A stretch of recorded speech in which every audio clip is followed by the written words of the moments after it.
Arifqu fi da'wati nnasi ila Allahi, pole katika kuwaita watu kwa Allah subhanahu wa ta'ala. Al-aslu fi da'wati nnasi arifqu walhikmatu wa husnu albayani, asili ya kufanya da'wa, kuwaita watu, kuwalingania kwa Allah subhanahu wa ta'ala, lazima mtu awe na hikma ndani ya da'wa yake, mtu awe na upole katika kuwalingania watu, asifanye da'wa kwa nguvu, kwa kuwakaza watu, na ya mwisho awabainishie watu katika hali iliyokuwa nzuri ambayo Allah kasema, ud'u ila sabili rabbika bilhikmati walmaw'idhati alhasana, ita watu katika njia ya Mola wako Allah subhanahu wa ta'ala, bilhikmati, kwa hikma ndani yake, kwa kutumia pia mawaidha mazuri. Kisha Allah kasema ya kwamba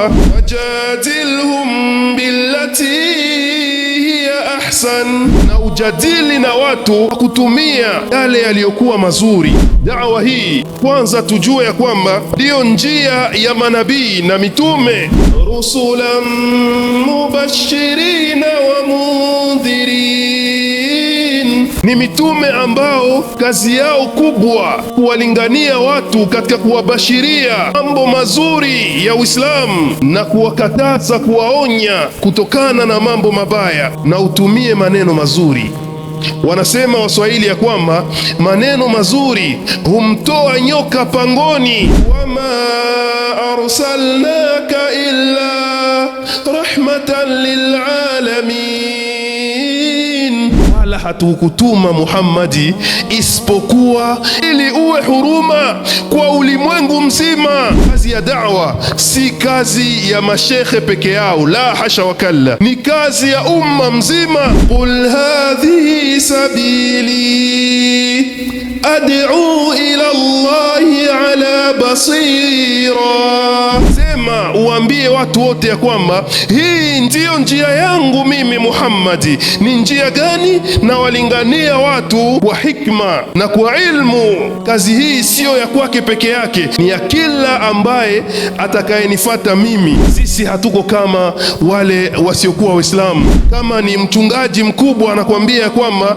fata maneno yangu, usifate matendo yangu. Kwetu sisi Waislamu, fata maneno yangu na fata pia vitendo vyangu, kwa sababu lazima Uislamu unanitaka mimi niweze kuwa na matendo mazuri. Akiuliza mitaani, nani mtu mzuri hapa katika mtaa huu, lazima watu wote wakushote kidole, seme yule Muislamu ndiye mtu mzuri, anastahiki kukata kesi zetu, kwa sababu hatujawahi kumwona na kasoro yoyote ile. Maana yake unawahubiri watu kupitia matendo yako na unawahubiri watu kupitia maneno yako. Qala an-nabiy sallallahu alayhi wasallam, inna ar-rifqa la yakunu fi shay'in illa zanahu, hakika upole katika kuwalingania watu haingizwi katika jambo lolote lile isipokuwa itakuwa inaipamba hicho kitendo. Hadithi inasema, inna Allaha rafiqun yuhibbu ar-rifqa fil amri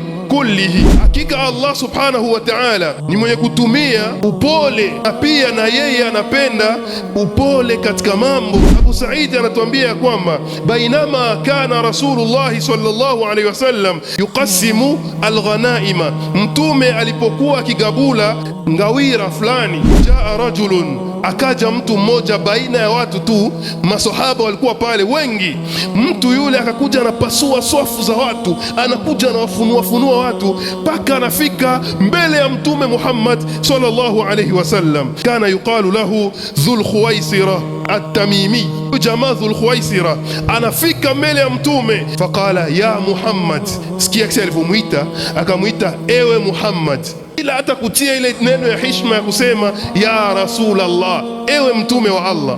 I'dil, kuwa mwadilifu. Sikiliza haya maneno, wewe kama vile kiongozi, kamanda wa sehemu fulani, mtu fulani anakuja kukosea heshima, unaweza ukafanya aje? Je, hautasema huyu fulani mpigeni huyu? Lakini yule Mtume sallallahu alaihi wasallam alimwambia, wailak, ole wako wewe, aman ya'dil idha lam a'dil, ni nani duniani anaweza akawa mwadilifu kama mimi Muhammad nitashindwa kuwa mwadilifu? Akakasirika Umar. Vipi mtu anaweza kumkosea Mtume Muhammad heshima mbele yetu sisi maswahaba, tuko wengi hapa, kwa nini amkosee Mtume heshima, kumwambia eti Mtume awe mwadilifu? Kamwambia Mtume ya kwamba qal ya Rasulullah idhan li fa adribu unuqahu, nipe ruhusa Mtume nimkate kichwa huyu mtu nimuue.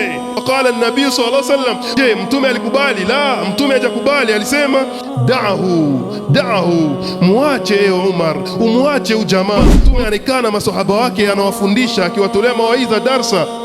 Ghafla wanaona yule bedui ni mlevi, ameshakunywa pombe, amelewa, anaingia msikitini, anaanza kojoa ndani ya msikiti. Tena msikiti wa nani? Si kama misikiti zetu, msikiti wa Mtume, Masjidun Nabawi.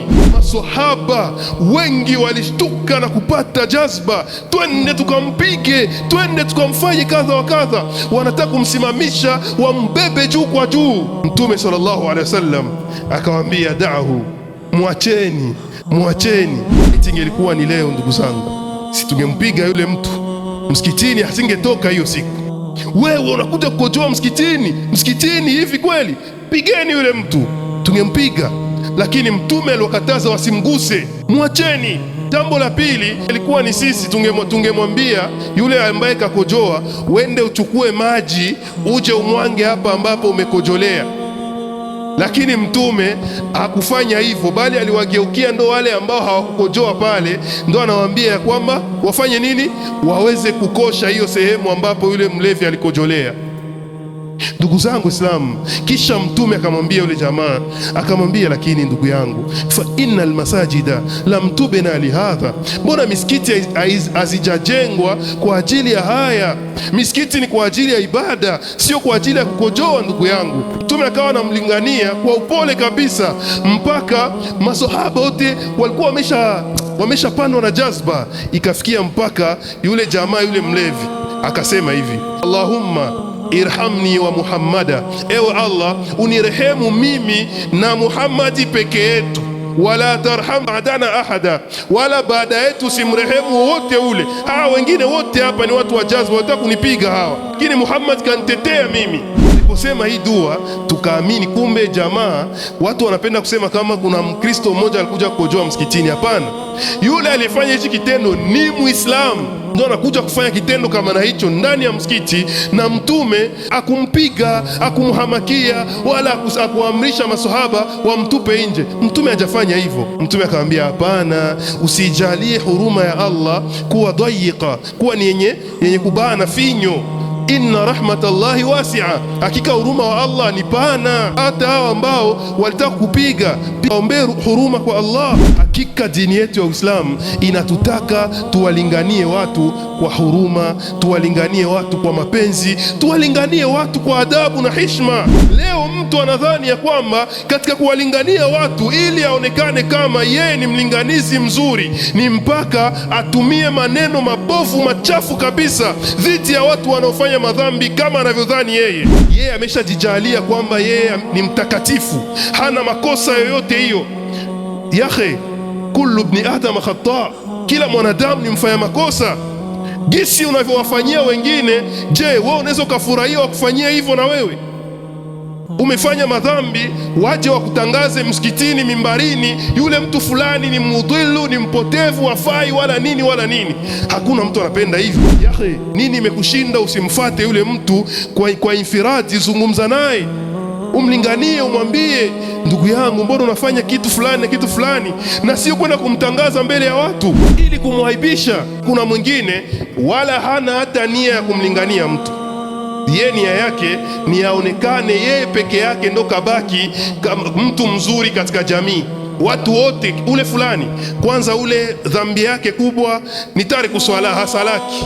Yule mtu mwingine fulani, yeye kasoro yake ni mlevi. Unaona ule jamaa mwingine fulani, yeye kasoro yake ni mwizi. Mwingine fulani kasoro yake ni mzinifu. Mwingine, yani anafanya haya yote, lengo yake ni moja tu, ili aonekane kama katika jamii nzima hakuna mtu mzuri kama yeye. Yakhe, hakuna Uislamu wa namna hii. Afatukrihu nnasa hatta yakunu mu'minin, unawakaza watu ili wao Waislamu, ili wao waaminifu. Mbona Uislamu ni dini ya upole? Usiwalinganie watu kwa nguvu. Allah anasema katika Qur'ani ya kwamba la ikraha fi din, hakuna kukazana katika dini. Mambo ya kukazana eti mpaka afanye hivi, kama afanye hivyo tutamfanya hivi na hivi. Kuna mtu mmoja ambaye ni katika walinganizi na maliza Uislamu, niseme ya kwamba anawaambia watu, anawatangazia watu kwenye mimbar mbele ya watu mihrabuni, eti ndugu zangu Islamu, mkiona unataka toka chooni unamkuta yule ambaye yuko mlangoni anataka kuingia chooni ni Muislamu ambaye ni mshia ama ni answaru ama sijui zile madhehebu mbalimbali, kimuona ni yeye yuko mlangoni, basi moja kwa moja rudia mle ndani ya choo, funga tena choo, kisha ufanye nini? Umziwie asiingie, ili aweze kujifanyia haja hapo nje.